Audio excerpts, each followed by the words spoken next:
Did you guys give Roethlisberger a great grade this week, or am I hallucinating? I think it was good. Good grade. Let's see. 75 passing grade. It was good. Oh, that's squarely in the green. Didn't miss a ton of throws like he had in previous weeks. Still had a couple bad decisions in there. Now, Two big-time throws. Oh, so you guys did have the touchdown to Johnson as a big-time throw then, yes? Yes, that was a good throw. I read, okay, this is interesting to me. I read somebody else that seems to be fairly numbers and analysis. And it was just some random guy, but they clearly are like somebody who does the film breakdowns. I read, and I couldn't wait to ask you this because it was not a PFF guy. I read somebody do like a Twitter thread on why that was a bad throw by Roethlisberger because Johnson beat his man inside and that the throw should have been on the hash and that Johnson had to make enough of an adjustment that not only was it not a good throw, this person felt it was a miss and a bad throw. No. I mean, yeah, I get it. Like it could have been like a foot or two further inside because of the inside release. But when Big Ben, like even when he's releasing it, he's trusting him to go get it, and he puts it in a place for him to go get it. He did a good job. That's a good throw. Hits him in stride. What wasn't a good throw was back in week 1 when we were talking about this, when the ball got tipped in the end zone and then bounced into Deontay's hands, or say like that week 1 when Claypool mossed Tre'Davious White. That looked like just a pure jump ball where Claypool's doing all the work. That wouldn't get as good of a grade for us. Now, Steve, I'm not going to quote you saying this and tweet it out because we know it won't do numbers when we send out your positive views on the Steelers. So I'm going to wait until you inevitably say something negative about the team, and then we'll send that one out. All right, let's try this one, Chris. Okay. Do you think that Juju Smith-Schuster is a big loss?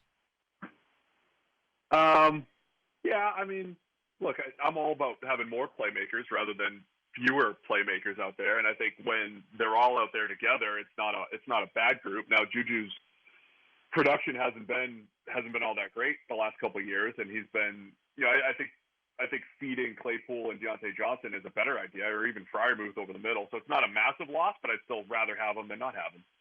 How did PFF evaluate the Steelers' offensive line play in this game, finally paving the way for a 100-plus yard performance from Najee Harris?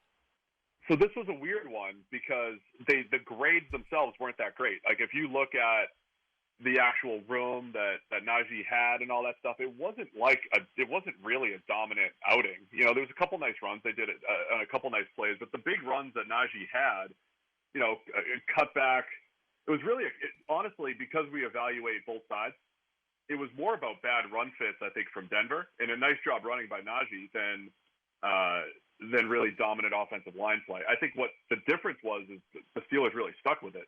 It wasn't like they were moving the ball a ton, but Najee broke off a couple decent runs. You had a couple goal line stops in there that probably hurt the grades a little bit, but it was just okay. I mean, the offensive line was just okay. I thought, schematically, they did a nice job kind of moving linebackers a little bit with the jet motion. So I think it was as much about the Broncos being out of position, Najee taking advantage of those bad run fits, than anything dominant from the offensive line. Even though you guys hate at PFF taking a running back in the first round, does Najee Harris right now, has he earned a season grade where he's up there with the upper echelon of running backs? Let me see exactly where he is. I don't know off the top of my head. Is he better than James Robinson or Tony Pollard or Jonathan Taylor? No, because Pollard's the best. So okay, he's got our highest grade. Najee's got a decent grade. I mean, it's solid. It's in the 60s. Let's see. Where's that rank overall? This is better great. Than Nick Chubb. 31st. No, he's not as good as Nick Chubb. Has not been as good as Nick Chubb. Chubb's been great. Joe Mixon's been really good. Derrick Henry, all those guys. Aaron Jones, they've all been better. So where is Harris then? 31st among running backs. Now, how many Alvin Kamara range? Now, how many carries? How many carries do you need to qualify for that? Like, could in theory, could Benny Snell be ranked ahead of him? You can toggle it, Pony, at PFF. Well, I want to know what the minimum is. What? I do like 20% of the highest total. That's the way the premium stats work. So I just do like 20%. So you get a decent sample size. If I put it up to 50%, he's been more. He's one of like 8 guys that have had over 70 carries. So that's different. He's been a workhorse for sure. Caught a ton of passes, but he's been okay overall. Do people love to like whine at you guys on Twitter when Derrick Henry continues to have big games and tell you stuff like, see, the running game Yeah. does matter, running backs do matter? Do you get a lot of people chirping? Yeah, a little bit.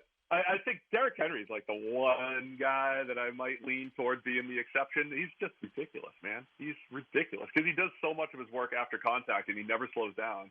And they really give him 25, 30 carries a game, and he's been able to handle it. And look, it's just there's one Derrick Henry, and there's the part of it is even the elite running backs tend to fluctuate from year to year. So depending on one, it's fool's gold most of the time. There can be exceptions though. Henry might be close.